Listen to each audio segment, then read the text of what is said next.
It looks like we are. Yeah. Um, yeah. Thanks, Paul, for But we're still breathing. yeah, We're still here. yeah. We're still Yeah. here just about. How Still, is still answering back. how is life treating you?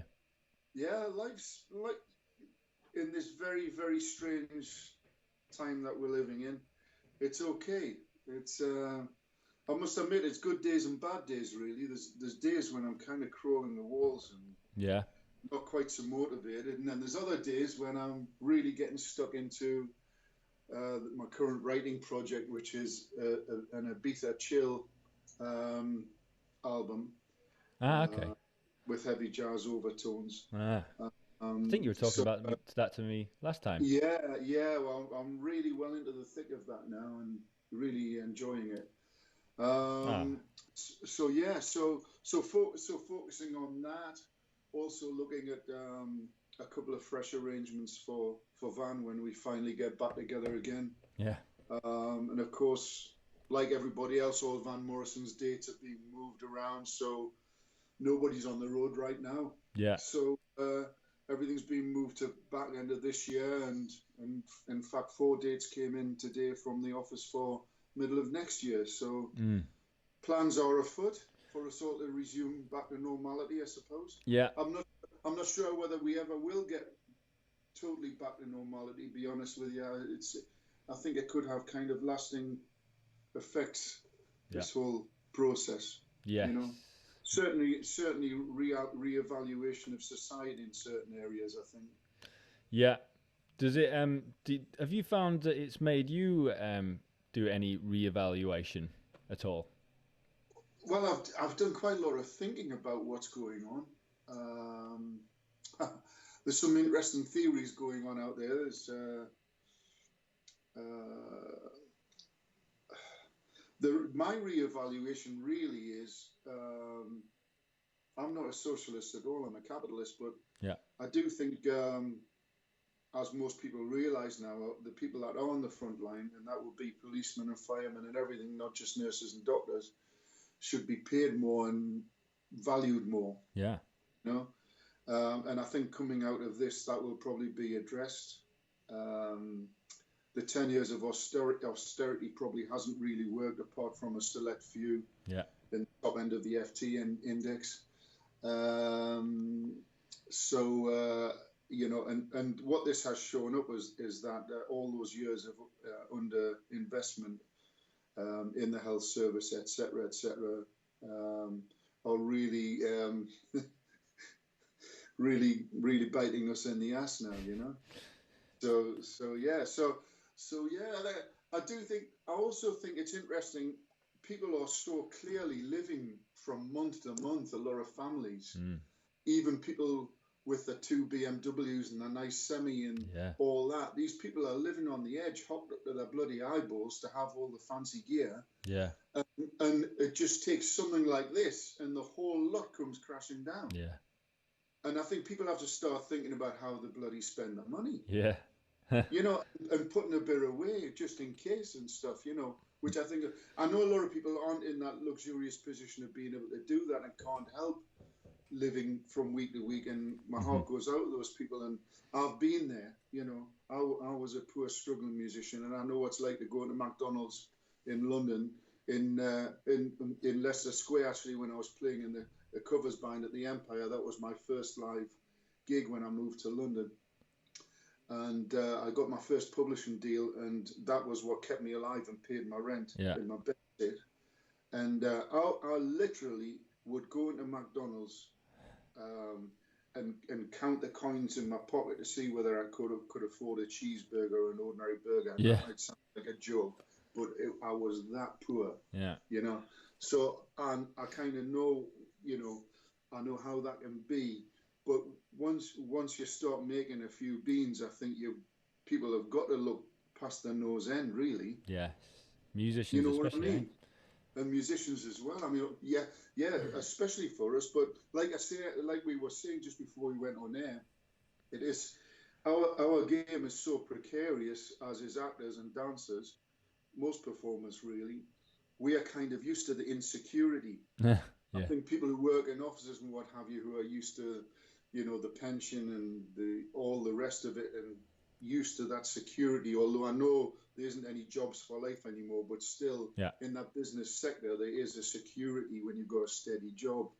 And I guess for people in our game, it's kind of, this is just like, it could be just a bad patch where you haven't got any gigs. Yeah.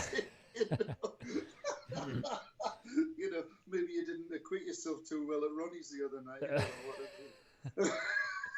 I wonder, I don't know if I have had, like, I wonder if it's been, this might be the longest period that I've not had anything for a while. Like this, yeah, I think I've passed the point of it being just a bit of a slow. Yeah, a bit of a slump. And suddenly it's like, wow, this is a real slow one. Yeah, absolutely. So what have you been doing to keep yourself sane then? Keep yourself going, keep yourself musical? Well, like I say, I try and even though I'm an old fart now, I try and go out and do an hour's run every day. I cancelled my membership of the gym. Funny enough, a couple of months before this happened, because I was just on the road so much and busy, which I just wasn't getting there. So it was always my intention to just start running again and doing some weights at home and stuff. So I kind of religiously do that to try and keep myself, reasonably fit. Yeah. And it's I'm probably eating a few more stacks and a few more chocolate bars than I normally would. Yeah. I must say I'm treating myself. Yeah. I think you're not alone. The odd G&T or 5. Yeah. Yeah, it's a problem, I think, the drinking, because like I literally now I'm drinking more than ever. Like I never usually drink this much, but I tend to be, I don't know about you, Matt, but I tend to be a social drinker. I think people think, because I'm kind of very, very much a people's person when I'm out and enjoy mixing with people, that they think that's me, but there's an extremely private side of me, and when I'm at home, actually, I'm not a big drinker. I'm a social drinker, me, and I wouldn't normally just, I'll pour myself a scotch, and watch the box. I wouldn't normally do that. Yeah, it would be a cup of tea. Yeah, to be honest with you, but I suppose when people are in this sort of scenario, I think especially people with couples or people with kids and stuff. And there's a sort of stress release that probably goes along with that as well. Yeah. You probably think, right, the kids are in bed, let's get them. Yeah. It's got to be, hasn't it? Yeah. Well, for me, I'm definitely drinking more, and I sort of see it as like this. It's like a thing to look forward to at the end of the day. You're just like, and then I'll have my little beer, and then it'll be, then I've completed my day. But I don't think it's a good thing. I'm not saying it's a good thing. I think I invented the concept of self-rewarding when I finished. Yeah. Yeah. Oh God, that track's done right. Yeah. Yeah, exactly, man. So have you've been working on music then? Mainly music. I'm lucky enough to have some business interests. I own a few properties and stuff, so there's always businessy things to do and stuff, and that doesn't really change, I suppose. But I'm focusing on music more than anything, really. Yeah. Very much so. And what specifically are you focusing on? Well, like I say, the project that I'm writing now, I'm really excited about, because it is jazz. You know, most of the chill out club stuff is jazz, but it's just the way it's produced and the drum loops and the whole ambience that you're creating for that genre. And it's I really enjoy it. I went over to Ibiza 4 years ago. On a couple of occasions, and I was just fascinated with the whole scene. And I was impressed with clubs like Pasha, and the quality of the production of the music was absolutely off the scale. Yeah. I know it's a million miles away from Van Morrison, but I've always diversified with my musical career. I don't just do one thing, you know. Yeah. It always comes back to jazz for me because I'm a jazz musician, but I love to step into different arenas, you know. I don't like to just lock into one thing. Yeah. You know. In fact, in the early 90s, I did a hell of a lot of drum and bass stuff with a producer called Mike Bennett.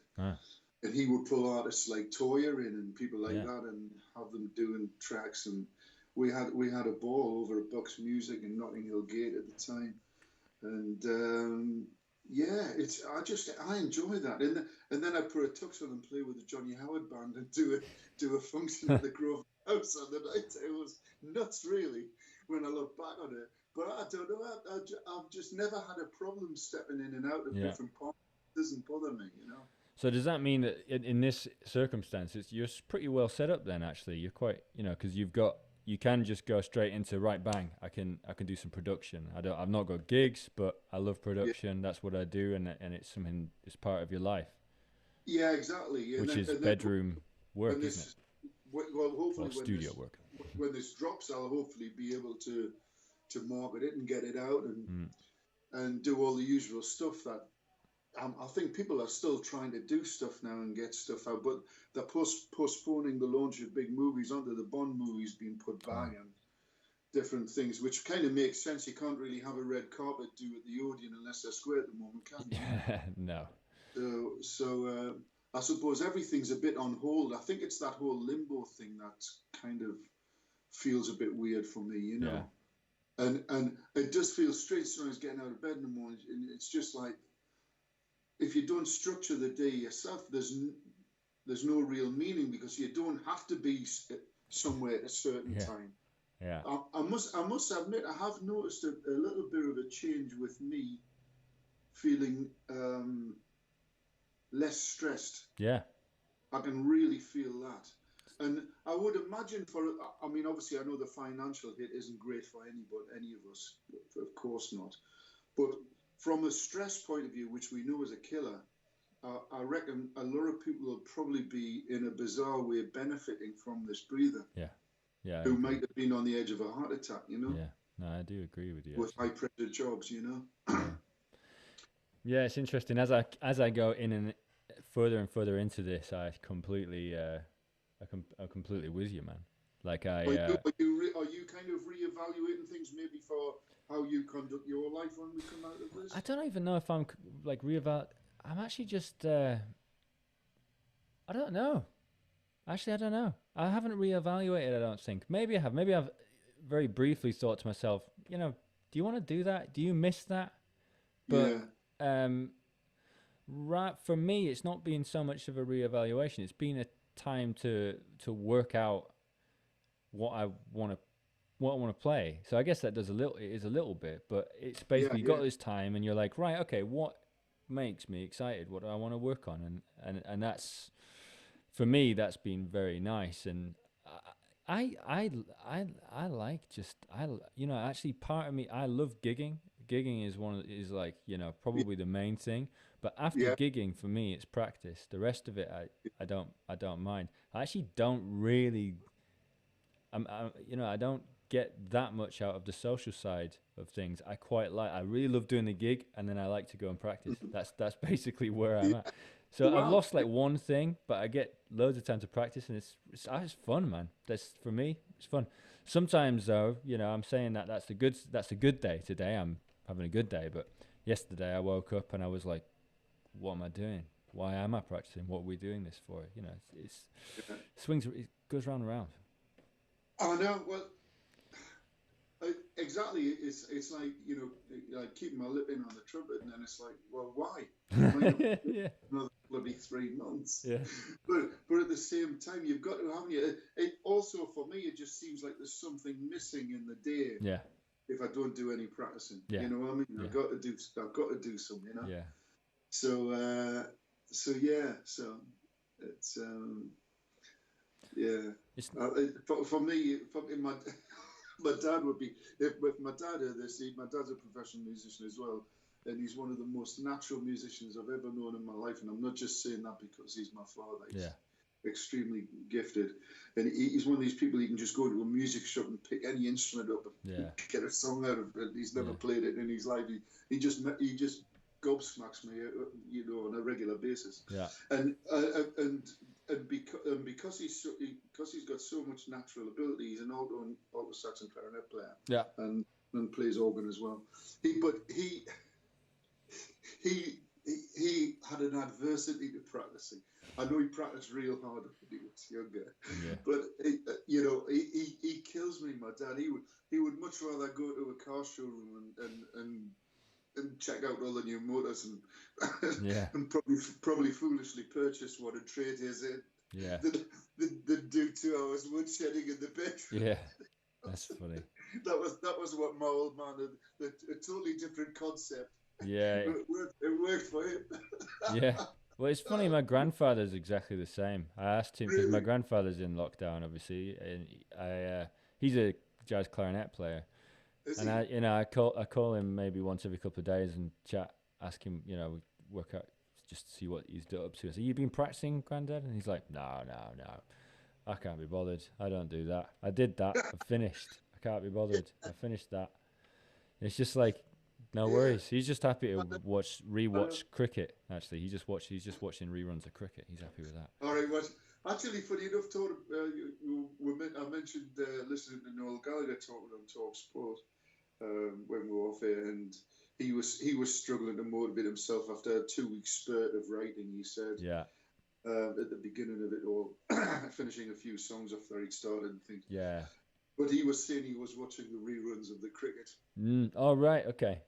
Oh, that's funny. Yeah, and he's a big footy fan. He's a Man City fan. We spent most of the time talking about football. Yeah. But he did say he was watching some of the old cricket stuff now. But that's how desperate it's getting, you see, when footy fans are watching cricket. Yeah. Noel Gallagher's watching cricket. What's going on, man? That says it all, doesn't it? Really? Yeah, we're fucked. Yeah, that's funny.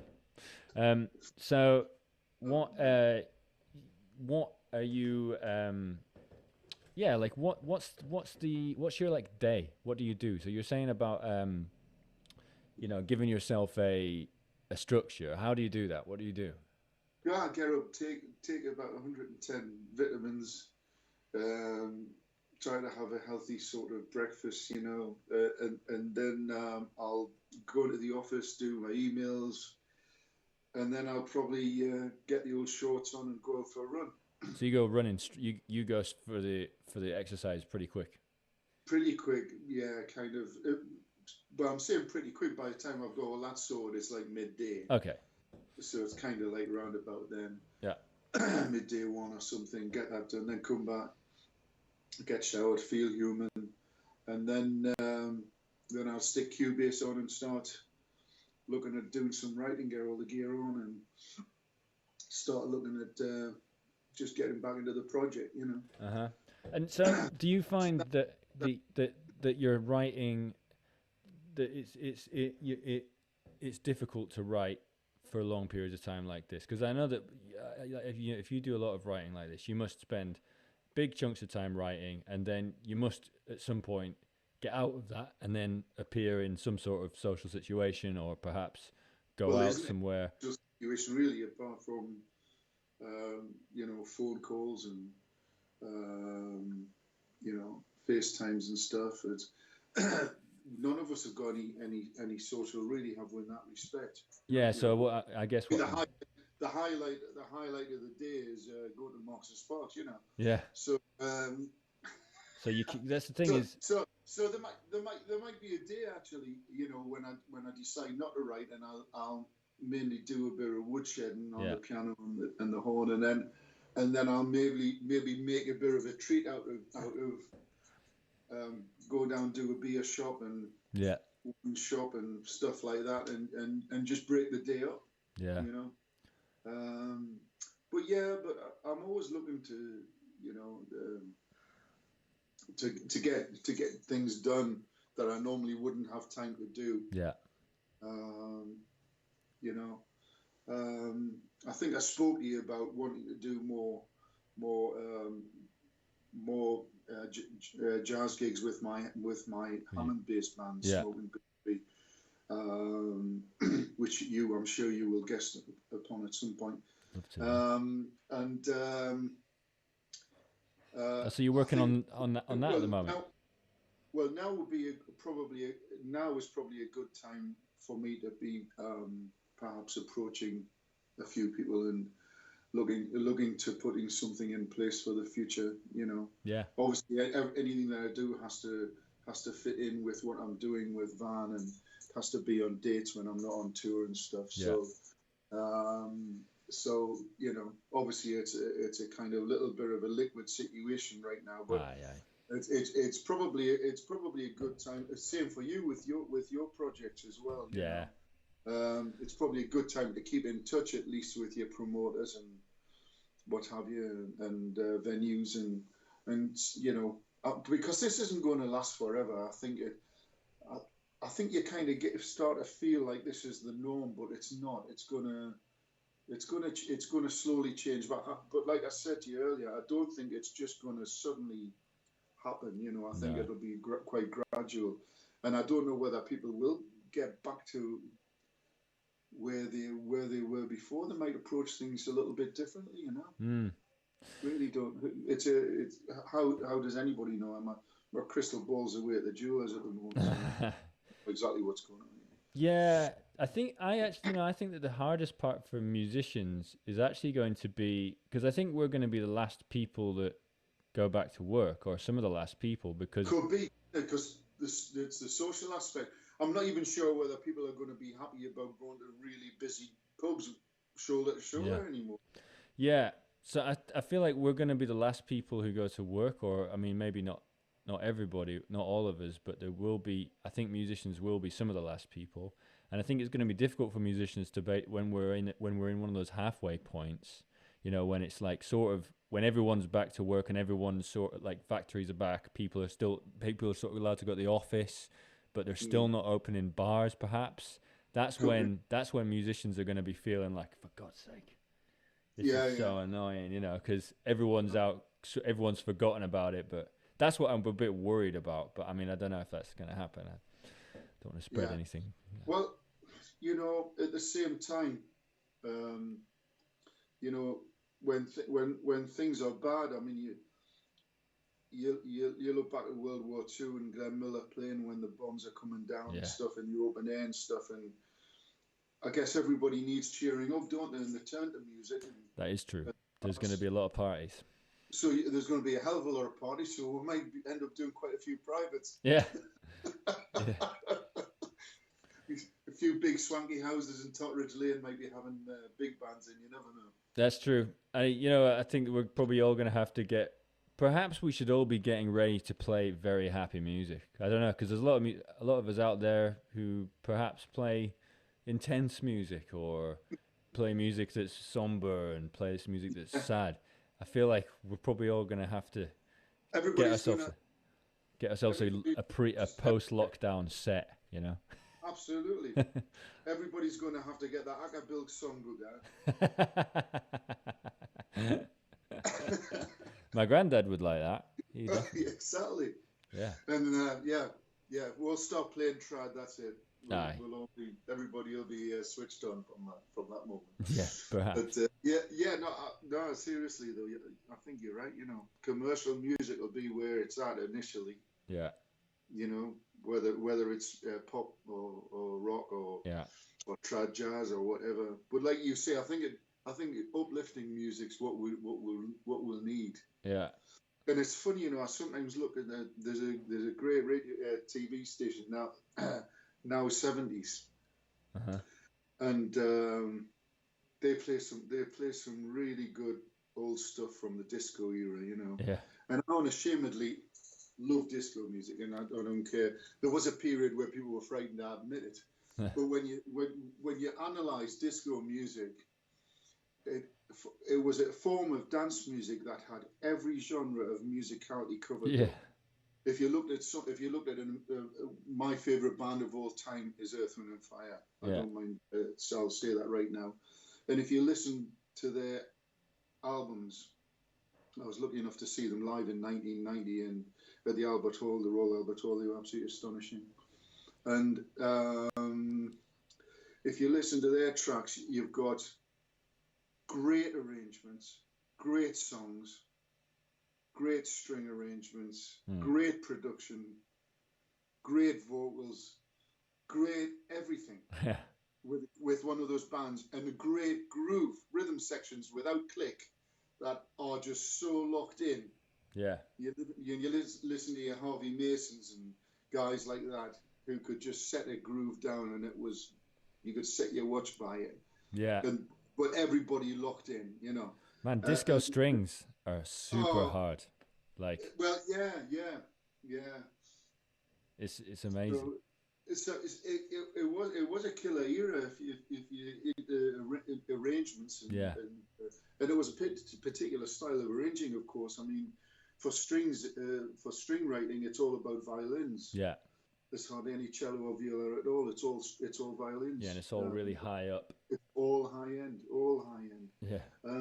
Yeah, it's interesting, the actual genre of it, but for me, the difference between that whole evolution of dance music, if you listen to most disco music, it's really uplifting. Yeah. If you listen to a Shalimar track or an Earth, Wind and Fire track or whoever you care to mention, there's a lot of major keys as well, strangely, but it's real uplifting, and you just want to get up and groove. It just makes you feel like getting out of your seat. Yeah. And what I find with not all of today's dance music, but a lot of dance music, and especially that whole underground club scene, we're just talking about Pasha and drum and bass and what have you. And a lot of it's quite dark. And then obviously you've got the whole rap scene, which is, very negative when you think of the nature of a lot of the lyrics. So then you're talking about a genre of dance music that might still have great drum loops and kick it up the ass, but it hasn't got that uplifting vibe. The happiness thing, yeah. No, maybe it's because you've got to be, off your box on gear, which obviously went along with the whole rave scene and the whole drum and bass scene.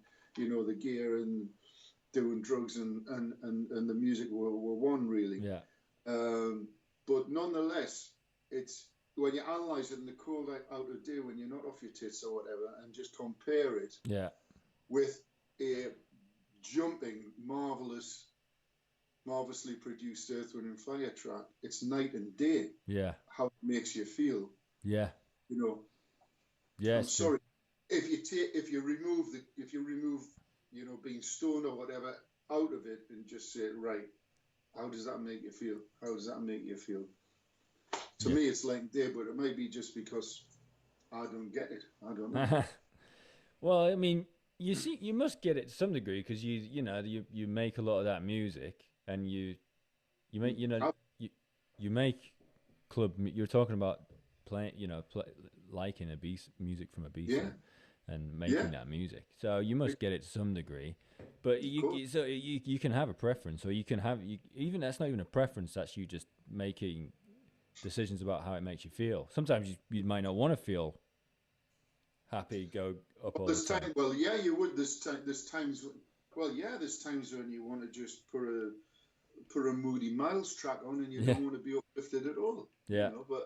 But so obviously it goes with your feel. You might want to put some piece of Wojak on or something. Yeah. And just get that. I don't know, but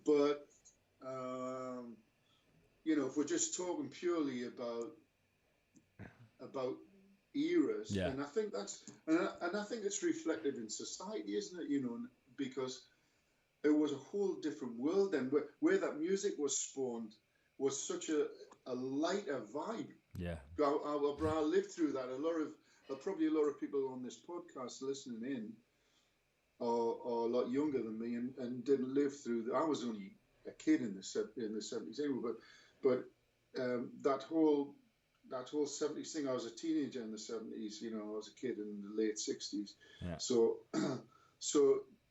that whole 70s and early 80s thing.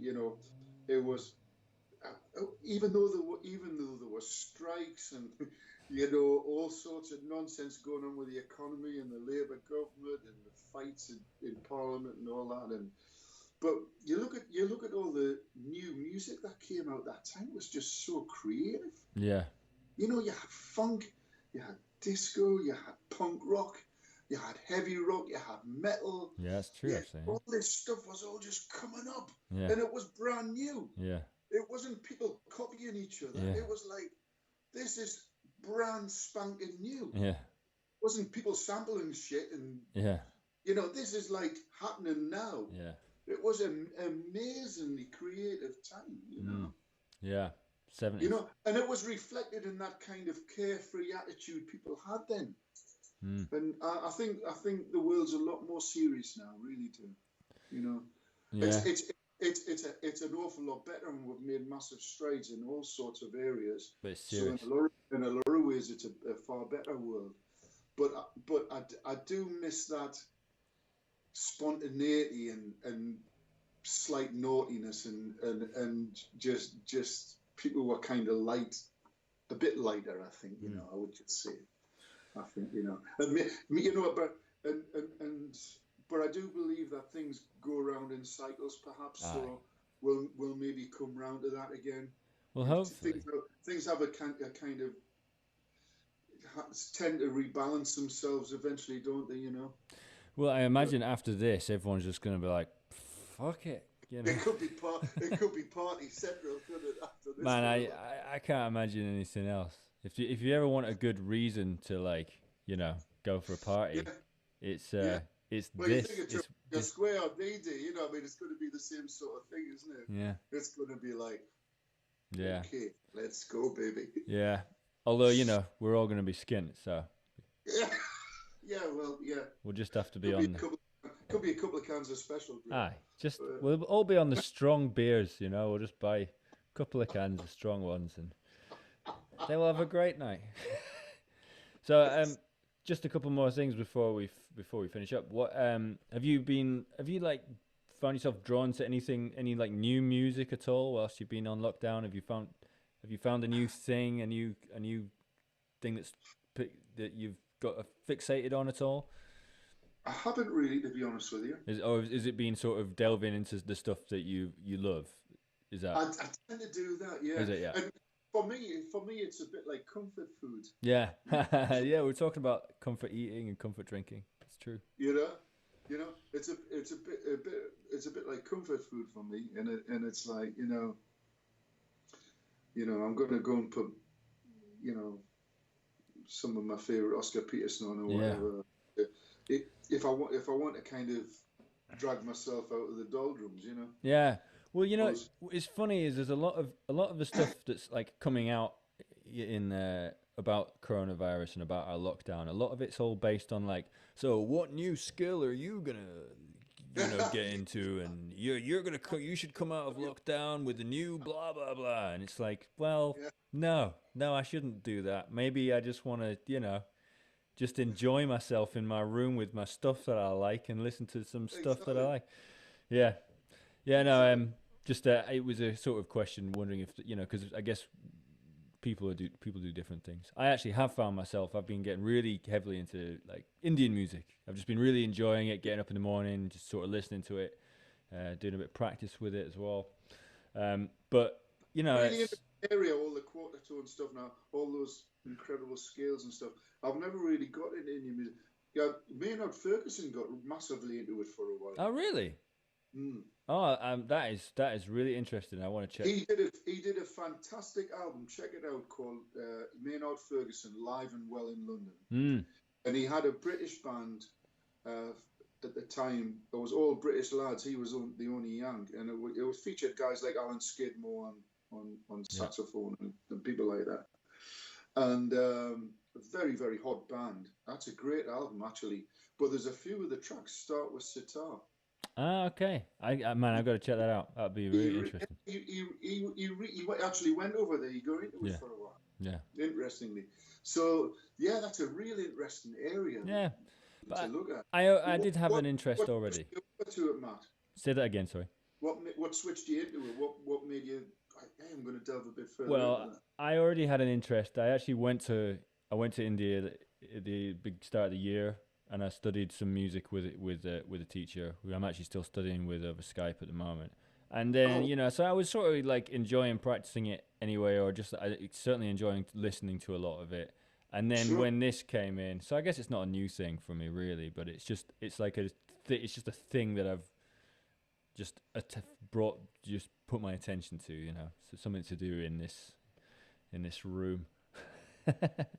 But yeah, I've always loved it. I The really like Ravi it. Shankar CDs, Yeah, I mean, Ravi Shankar's amazing. Like, I really, he is a, yeah, he was a really amazing dude. And it was actually supposed to be. It's a real shame. It was supposed to be his centenary. Is it maybe 100 years? I don't know what it was. There was supposed to be a big Ravi Shankar concert at the Royal Albert Hall with mm, his daughter, like his two daughters, like Anushka Shankar and what's the singer called? I, Just I can't remember the singer now. Nora Jones. Oh, it's Nora Jones. Oh, Nora Jones is doing. Nora Oh, Jones is his daughter. hey, I didn't even know that. Yeah, I Oh, mean that I only found that out a little while ago, but yeah, she is. Nora Jones is Ravi Shankar's daughter. Wow, now Yeah. there's something. Um. But yeah, it was Uh, supposed to be a big talk concert. about Indian music as well. I just a name sprung to mind. Herbie Mann, Okay. the famous jazz flautist. Ah. But his stuff's heavily influenced some of Okay. it by Far Eastern stuff. Ah. Cool. Yeah. Are you familiar with any of his work? Nope. Herbie Mann, Herbie Man. check it out. Oh. Great flautist, Ah. Nice. great flautist. Yeah, I'll check it out. But yeah, a lot of tablas and different instruments, and Mm. you know, Van actually in the early '80s as well. In fact, 1980, live at Montreux. That's one of my favourite bands that Van ever had. He had Peter Van Hook on who's a producer now on drums, and a guy called Daoud on Indian Ah. kit, Right. and so he had two Ah. drummers. And I got to know Daoud. I did a week's recording with him in Philadelphia at his studio in his home. Fantastic guy.